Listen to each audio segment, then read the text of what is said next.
আজকে আসলো ভিডিওটা দেখতে থাকেন। আসসালামু আলাইকুম। কি আমার কাছে বল নেবেন?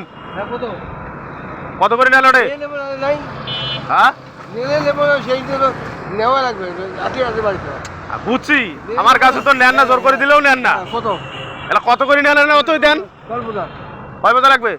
এই যে মালের চেহারা দেখো আইসো। হ্যাঁ দেখছি এখন এই ভালো হয়। আচ্ছা ওকে এই দুটাই দেবো আলা। কত করে দেবেন কোন? আমরা তো 200 করে বেচতেছি। এটা বোঝা দেখো দেখিয়া তারপরে কোন যে মালটা কি আছে। 150 করে দেবো। এটা কি বিচার হইল তোমার? মানে আমার কাছে নেবেন না, একটা কথা কইবেন, দিলে দাও না দিলে দাও। 150 টাকা বোঝা পাইবেন বাংলাদেশত বর্তমান পাইবেন?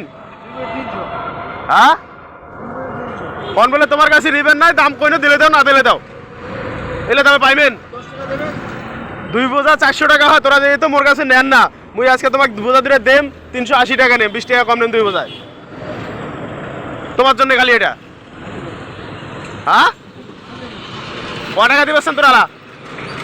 350 টাকা দেবেন তোমার জন্য খালি 350। হ্যাঁ তাহলে মোর কাছে নেবেন না, তাহলে বোঝা গেছে।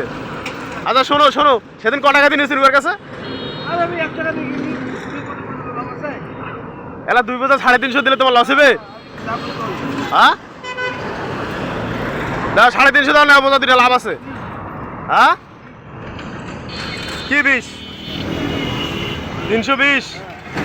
আরে বাবা 400 টাকা বেচাও, তোমাকে 50 টাকা ছাড়ি দিন, কারণ পরবর্তী আইসার জন্য, নাহলে এত কম দামে আমি দেও না কাকু, তাহলে তোমার জন্য দেওয়া। এটা দাও 350 দাও নাও। মানে 350 দেওয়া যাবে না? দাও টাকা দাও, দাও টাকা দাও। তোরা তো কিরিয়া খাচ্ছেন বুঝছি, মানে মাল দুটা খালি মানে দিনু তোমাকে যে আসিয়া অর্ডার দৌড়েন, এই কারণে মাল দুটো দেওয়া। এরপরে আসবেন ডাইরেক্ট নেবেন, ওই জন্য তোমাকে মালটা দেওয়া। আসিয়া খালি দৌড়েন চারিপাকে, আসিয়া তো মানে হয়তো ওর কাছে টাকা বাকি আছে, এত দেখি শুনে নেবেন। হ্যাঁ আমারও তো কথা সেটা, আপনি দেখি শুনে নেবেন, কিন্তু আসিয়া এক জায়গায় নেন, আসিয়া আপনি নেবেন দেখি শুনে নেন, কিন্তু সবার কাছে দেখি শুনে নেওয়া লাগবে, একজনের কাছে তো নেওয়া যাবে না।